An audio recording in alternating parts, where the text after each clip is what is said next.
Welcome to part 1 of the Improving the Early Identification and Treatment of Patients with Chronic Kidney Disease webinar recording. This webinar was recorded on the 26th of August 2021. My dear colleagues, I do very warm welcome you to the Wonka Europe webinar on improving the early identification and treatment of patients with chronic kidney disease. My name is Thomas Frese. I'm Professor of General Practice at the Martin Luther University at Halle and Chair-elect of Wonka Europe. Our webinar will be held with two dedicated colleagues, Professor Paola Fioretto, she will introduce herself during the video you will see, and Professor Bohumil Seifert.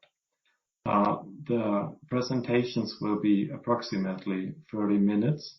After this, you can ask questions by typing it into the Q&A section.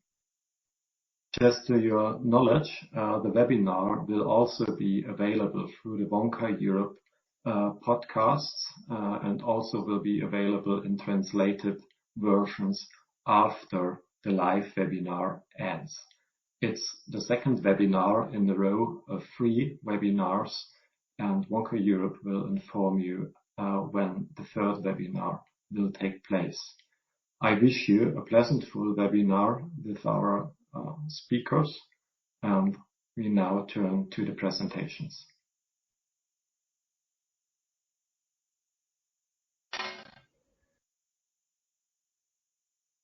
Dear colleagues, it's my great pleasure to participate at this webinar, and I thank the Wonka Executive very much for inviting me to speak here. I'm an academic GP from Prague, and I work part-time in practice. Although diabetes is not my research priority, I see diabetic 2 patients regularly during follow-up, and of course I have patients with chronic kidney disease. I'm going together with Professor Paola Fioretto to explore the subject, which includes early identification and treatment of patients with chronic kidney disease from the perspective of general practice. We want to address areas that are covered by these questions. Why is early identification of chronic kidney disease so important? What is the prevalence, burden, and impact of chronic kidney disease? Which patients are at risk of chronic kidney disease, and which simple tests can be used? We will present the evidence and show new guideline recommendation to slow progression of chronic kidney disease and improve cardiorenal and mortality outcomes. And finally, we will speak about the role of general practitioner in improving outcomes and quality of life in patients with chronic kidney disease.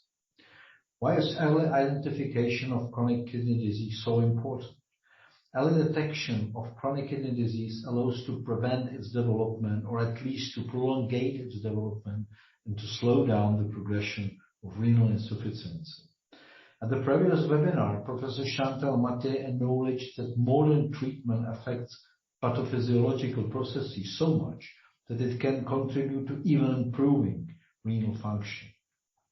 As a doctor practicing for decades, I was used to monitor a patient with laboratory markers of chronic kidney disease and refer those with glomerular filtration rate below 0.50 milliliters over a minute to nephrologists. But this recommendation is any more sufficient these days. Patients with chronic kidney disease should be diagnosed and start treatment as soon as possible. That's because renal protective treatments are now available for patients with arterial hypertension and diabetes, such as SGLT2 and GLP-1 receptor agonists, but also for patients with disease of glomerulus and polycystic kidneys. What is the prevalence of chronic kidney disease in general population? Chronic kidney disease has been recognized as a leading public health problem worldwide. The global estimated prevalence was 13.4%, and patients with end-stage kidney disease needing renal replacement therapy was estimated between 4.9 and 7 million. If you look at the different stages of chronic kidney disease defined by the level of estimated glomerular filtration rate, the most prevalent is the stage 3 with glomerular filtration rate levels from 30 to 59 milliliters over a minute. What are the common causes of chronic kidney disease? In 2016, 42% of all chronic kidney disease cases were caused by diabetes. Chronic kidney disease developing in the context of diabetes mellitus is a major health issue which is associated with the highest risk of cardiovascular disease and should therefore be managed accordingly.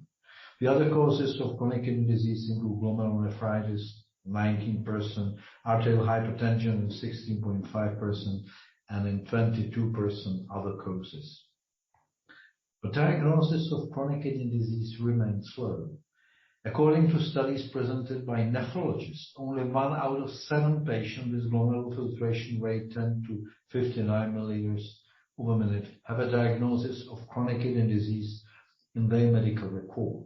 That's why GIGO conference, GIGO is the global organization developing and implementing evidence-based clinical practice guidelines in kidney disease, suggested screening for chronic kidney disease in patients with hypertension, diabetes or cardiovascular disease by dual assessment, including measurement of estimated glomerular filtration rate and urinary albumin to creatinine ratio. This chart documents a positive change in cardiovascular, stroke and COPD mortality rates compared to the decade 2007-2017. Anyway, the chronic kidney disease mortality continues to increase, also slightly.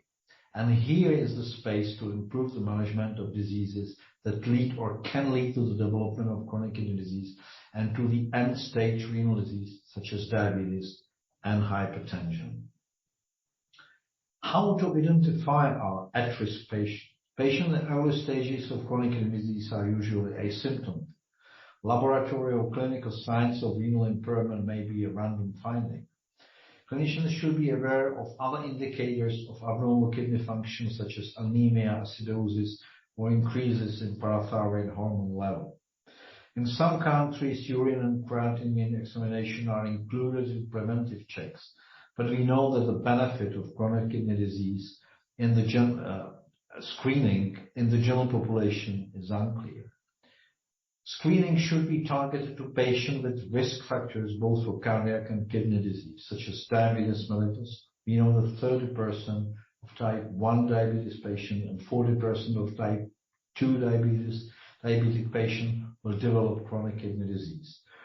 And then patients with hypertension, proteinuria, anemia, history of kidney failure, and with positive family history of chronic kidney disease are at risk. As serum creatinine is an unreliable marker of kidney dysfunction, clinicians should focus on 2 key markers for chronic kidney disease: estimated glomerular filtration rate and urine albumin to creatinine ratio. Chronic kidney disease is defined as abnormalities of kidney structural function or glomerular filtration rate lower than 60 milliliters per minute over 1.73 square meter for 3 months or more, with implication for health. Estimated glomerular filtration rate may be not reliable for patients with rapidly changing creatinine levels, extremes in muscle mass or arterial diet patterns. Kidney disease severity is classified into 5 stages according to the level of glomerular filtration rate. Values higher than 60 milliliters per minute are considered normal if urinary albumin creatinine ratio is lower than 30 milligram over gram. Values lower than 60 identify chronic kidney disease. Values lower than 15 mean kidney failure. Kidney damage can be ascertained also by the presence of albuminuria, defined as urinary albumin to creatinine ratio higher than 30 milligrams over gram in 2 or 3 spot urine specimens. 24-hour collection is not anymore necessary. Urinary albumin-creatinine ratio is a ratio between 2 measured substances, urine albumin in milligram over deciliter and urine creatinine in gram over deciliter. Urinary albumin to creatinine ratio greater than 30 milligram over gram was normal.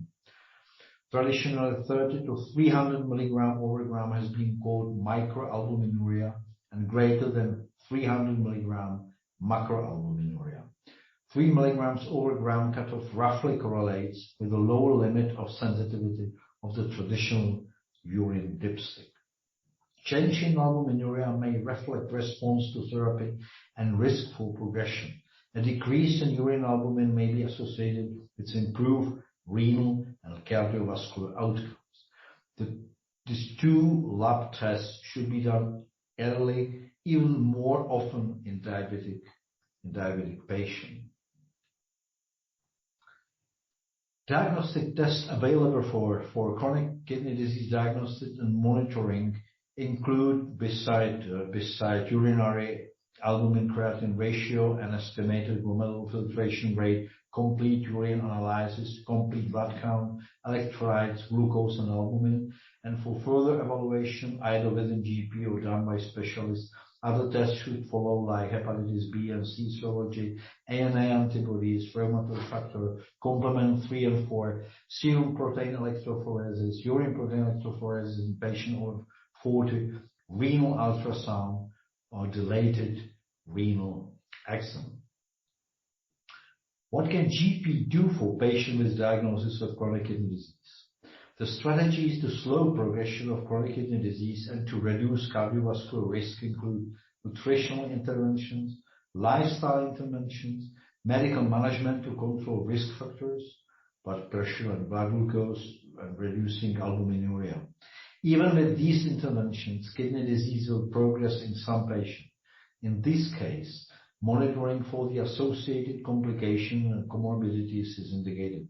This may include cardiovascular disease and dyslipidemia, anemia due to impaired erythropoiesis and low iron stores, malnutrition, mineral and bone disorders, depression and decreased functional status. GP's approach should target all patient risk factors, particularly arterial hypertension and diabetes mellitus, to reduce the risk of disease progression and to improve cardiorenal and mortality outcomes. GP should tailor blood pressure treatment regimens in elderly patients with chronic kidney disease by carefully considering age, comorbidities, and other therapy. RAS blockers like ARB or ACE inhibitors should be preferably used in diabetic adults with chronic kidney disease. Patients with type 2 diabetes should have an optimal blood glucose control. Target hemoglobin A1C should be less than 7%, which corresponds with 53 millimole over mole, to prevent or delay progression of the microvascular complication, including diabetes kidney disease. The values of the 53 millimole over mole is acceptable in individuals with comorbidities or limited life expectancy and risk of hypoglycemia. Significant step in influencing the progression of chronic kidney disease was the detection of the renal protective effect of glyphosate CGLT2 inhibitors. We will learn soon from Professor Fioretto's presentation that data on composite kidney endpoints from recent cardiovascular outcome trials suggest that some of new drugs used in treatment of diabetes mellitus, like sodium glucose cotransporter 2, SGLT2, and glucagon-like peptide 1 receptor agonist, GLP-1 receptor agonist, have beneficial renal effects. These data were confirmed in big randomized studies for patients with already developed diabetic kidney disease, but also for non-diabetics with chronic kidney disease. So in conclusion, how we can summarize our role in improvement of outcomes and quality of life in patients with chronic kidney disease with and without type 2 diabetes. Our task is an early identification and management of risk factors of chronic kidney disease development. Early detection of chronic kidney disease. We have searched actively for laboratory signs of chronic kidney disease. We learn how and in whom in this presentation. Introduction of renal protective medication, either alone in our practice where is possible or via specialists. Monitoring and slowing down chronic kidney disease progression. Treating complication and comorbidities. Addressing functional status and quality of life issues.